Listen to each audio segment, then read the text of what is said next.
So there were a few examples of sounds and music that we can add to projects. So let's look at the different ways we can do this. So at the moment I've got this very basic Space Invaders game and there are no sounds in it at all. So when I press play it moves around, and I haven't added any sounds for, say, firing the rocket, or if I get hit, if I hit the alien.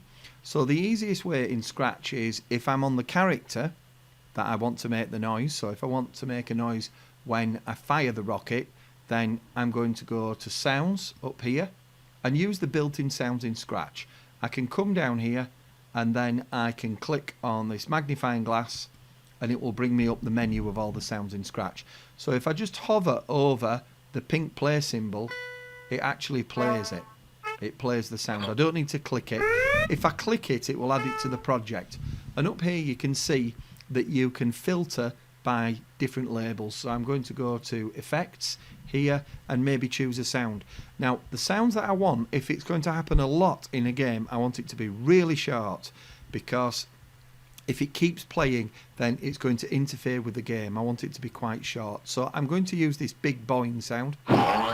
So I'm going to click it and then I can see it here on the screen. So we can edit it if we want. I'm going to come back to that when we download some of our own sounds. But I'm going to go back to the code now, and then if you look in the code, if you want to add this anywhere in your code, you go to Sound, and there are two choices. You've got Play the sound until done, and you'll see because I've just added that big boing sound, it comes in this drop down list now. So I can use the ones that I've already got involved in the project. I can even record my own voice, more about that later. So this says Play sound until done, and I've got another one that says Start sound. So the start sound will start playing it, and then if it needs to play it again, it will play it again and again and again. So it's much easier to actually play the sound until it's finished, because this one will actually start playing the sound, and then if the reason for playing the sound is still there, it will stop playing the sound and start it again. So it sounds like a juddering noise. It never finishes. So I tend to go for this play sound until done and use a short sound. So I would add that to my code. So for example, if I hit the rocket, then I've got this up here. If I actually hit the rocket, it's going to play a sound. So I could put it in that piece of code there. So we can add sounds from the Scratch library. That's the first way. So in this game, this is an example of a sound that I've recorded. A really silly sound. So if I press play and fire, then that high-pitched sound is one that I've made, and it's over here. Okay, so the way that I did that, if I go back to the code on here, you'll see that I've got a sound called poo-poo, and I've clicked this drop-down arrow, and I could click record and record it from there. The other place that I can find it is by going to Sounds, and then go down to this button and go to the record button, where I can record my sound. And you can have lots of fun recording the sounds because there are lots of different ways you can change them. So I'm going to click record and try a different one. Boom! Okay, so I've recorded this. Let's just play it back. Boom!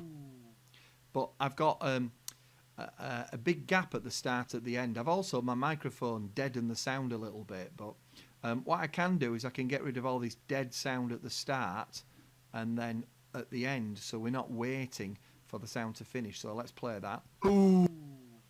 Okay, so if I like it, I could save it. I'm going to save it. It's not perfect, but I'm going to save it just to use it. So I add on that and it says recording 1. So if I want to change its name to something that makes sense to me, I can write it up here. So I'm calling it Boom. So I've added a new sound called Boom. So I could go back and then change that to Boom. So let's see what that sounds like.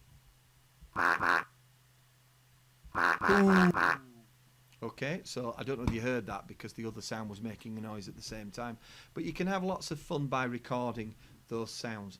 So if I come back to this sound, this boom sound, one other thing that you can do with it as well is you can actually play sounds backwards. So if I press this reverse and press play, okay, so you can actually record sounds, make sounds yourself and twist them round and record them.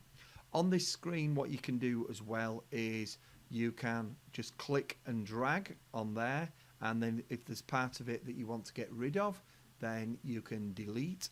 So that will get rid of any wasted time that you've got, so you're not waiting for your sound to start. So that's a really quick way of recording your own sounds. I'd really recommend playing around with this. It's lots of fun and it's quite satisfying to make your own sound effects as well. Now there are other places you can go and download sound effects from the internet, but when you're getting music from the internet, it's very important we respect copyright and we make sure we've got permission to use the music or the sound effect. So in this case, it's a sound effect I used in that boat example I played earlier. So if I play this, you hear that it crashed. I just need to play that again. So it crashed, and I've got this sound called called BBC Heavy Explosion, and the reason it's called that is because I got it from this site, from the BBC Sound Effects website. So if you search for BBC Sound Effects, it actually comes up first result. You see I've searched for the word explosion, and then I can play it to see what it sounds like here. Just put it back and then play it. And then what I can do is I can just come over here and then I can download it to my computer. So to find this website, it's basically you just search for BBC Sound Effects, and then it comes up the first result, and then you can use it. So I've downloaded that, and then all I will do is come over here to choose a sound. So I've gone to my sounds tab, choose a sound, and then go to the top where I can upload a sound from my computer, and then I can add it in there.